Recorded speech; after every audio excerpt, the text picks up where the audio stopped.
Eu convido os irmãos a abrirem a Sagrada Escritura no Evangelho de João, capítulo 5, versículos 31 a 43. E aqui vamos ver a importância do testemunho. Primeira de João não, Evangelho de João. Evangelho de João, está bem? Eu não sei se entretanto disse Primeira de João, mas é Evangelho de João, capítulo 5, versículo 31.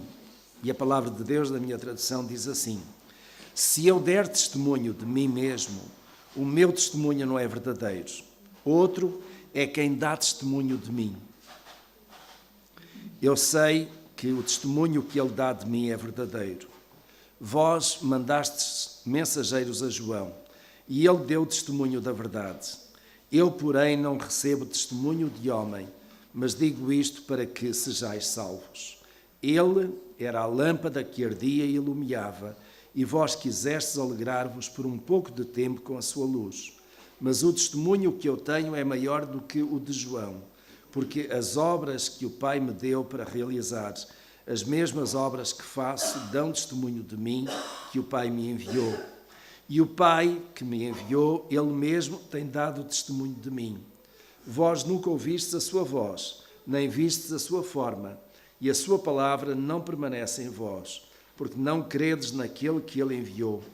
Examinais as Escrituras, porque julgais ter nelas a vida eterna, e são elas que dão testemunho de mim.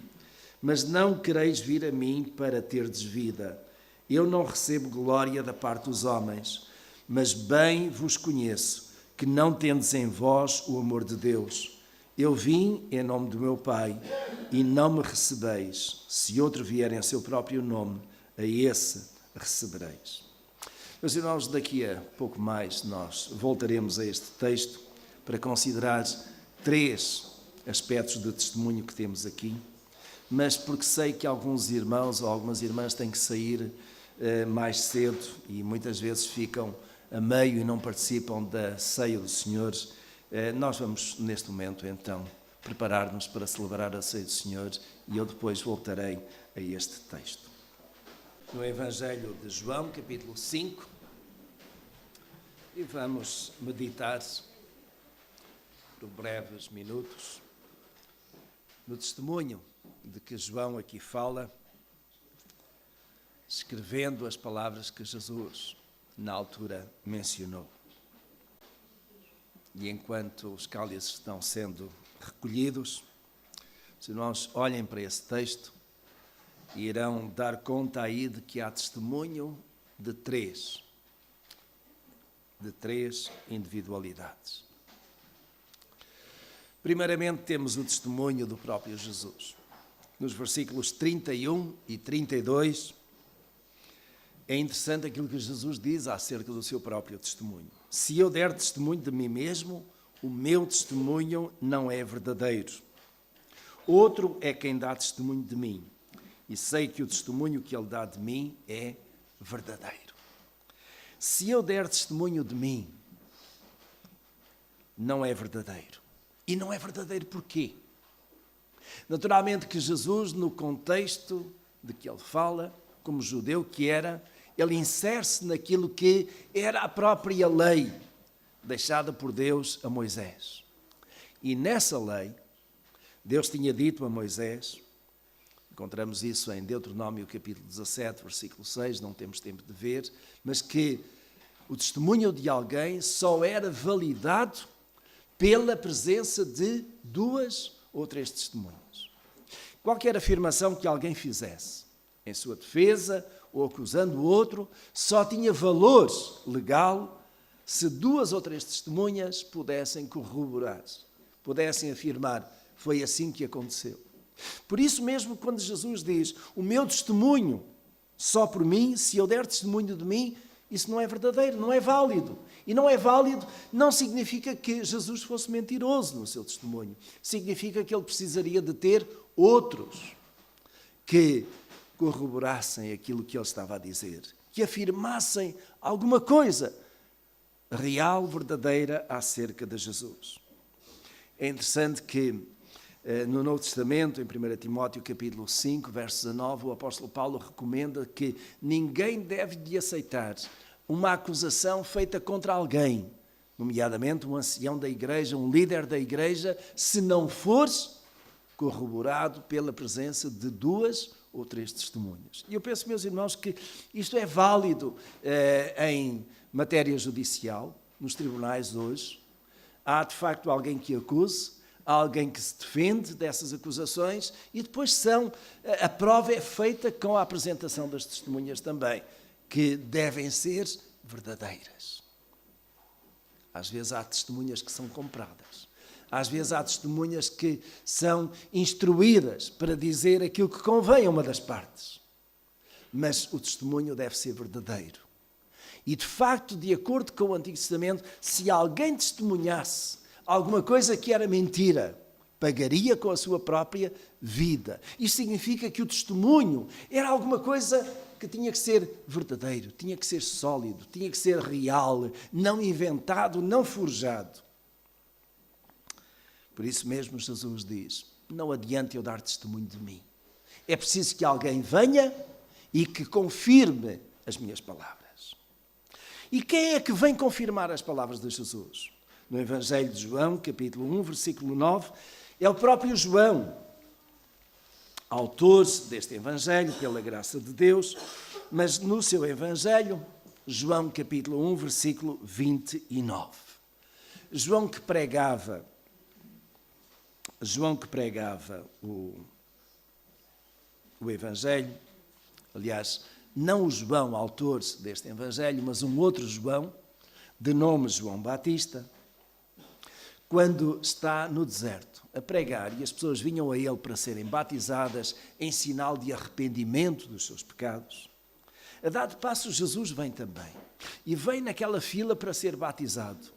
E de facto João o Batista, à distância, vê Jesus chegar e diz isto. No dia seguinte João viu a Jesus que vinha para ele e disse, eis o Cordeiro de Deus que tira o pecado do mundo.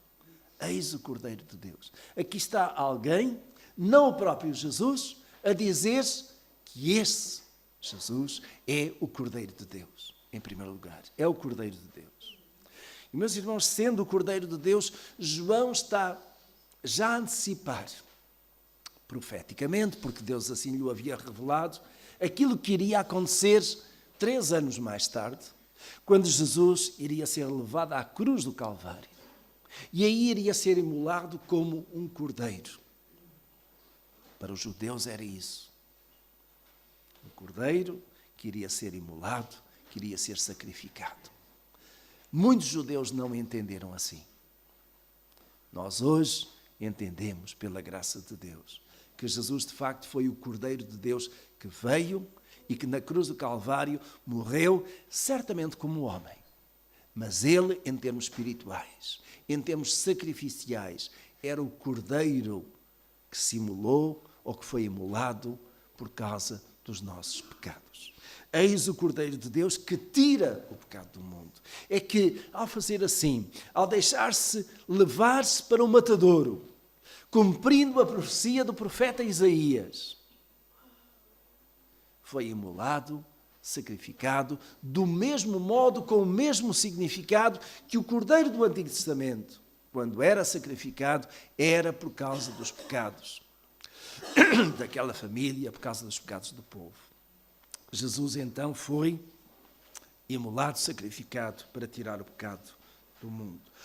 Nos versos 35 a 36 deste mesmo capítulo 1 de João, capítulo 1, verso 35, no dia seguinte João estava outra vez ali com 2 dos seus discípulos.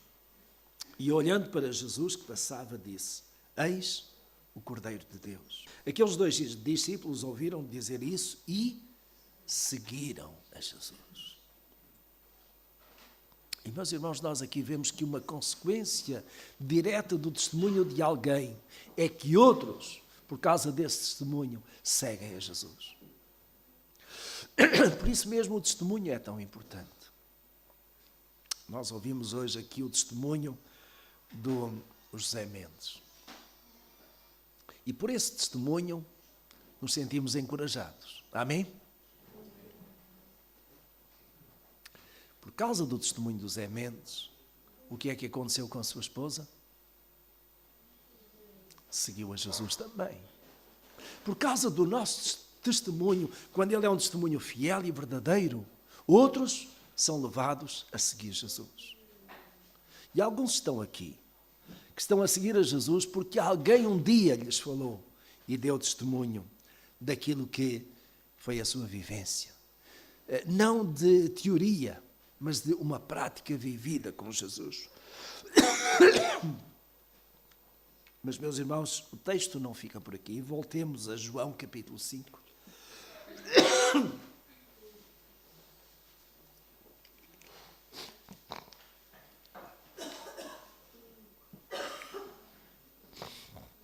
No versículo 36.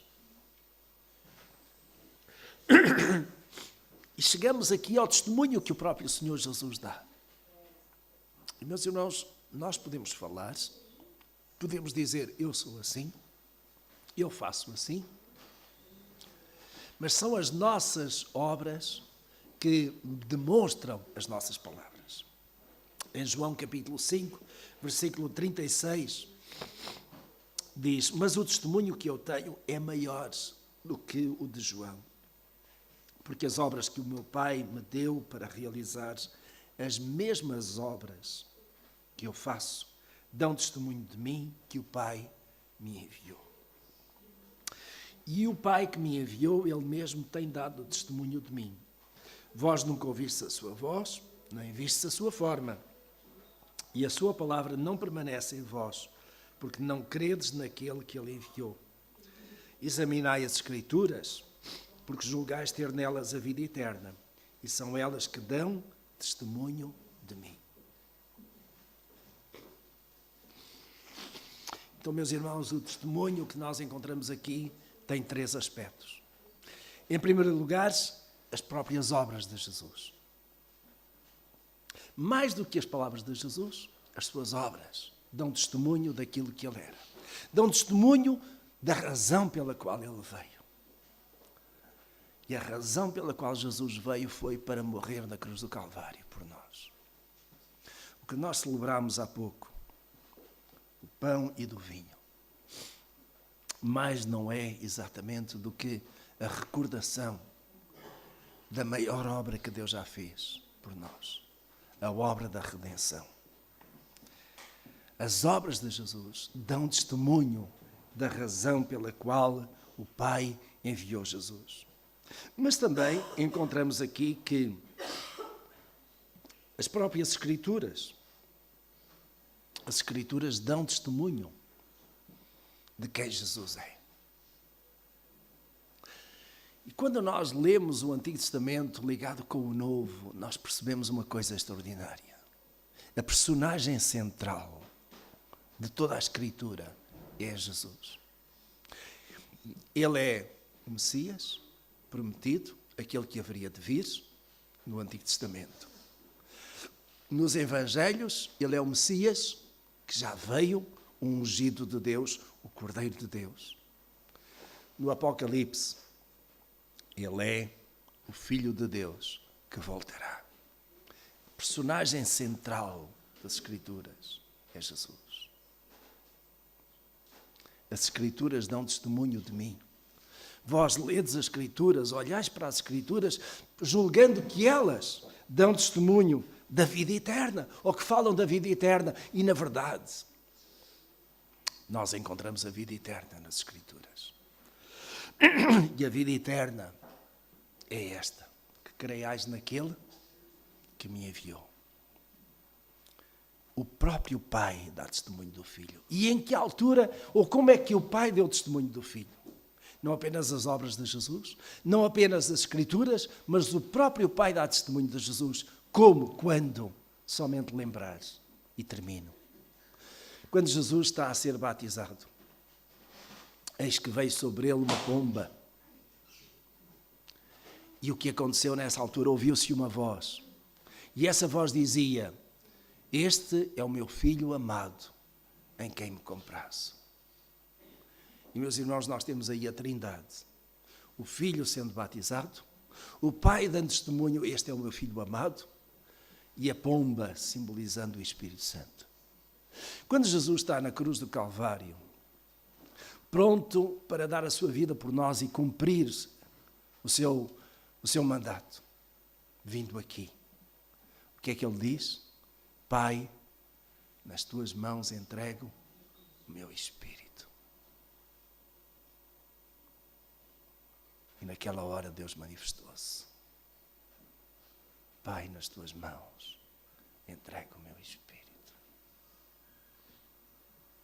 O próprio Pai deu testemunho de Jesus. As obras de Jesus deram testemunho dele. As Escrituras ainda hoje dão testemunho de Jesus. Por isso mesmo, meus irmãos, o testemunho é tremendamente importante. E eu termino com uma pergunta. Qual é o nosso testemunho? Qual é o testemunho que nós damos? Como crentes? Ou ainda não crentes? O que é que os outros veem em nós? Ou vem apenas falar-nos de Deus, falarmos de fé, que precisam de ter fé? Ou será que veem as nossas obras?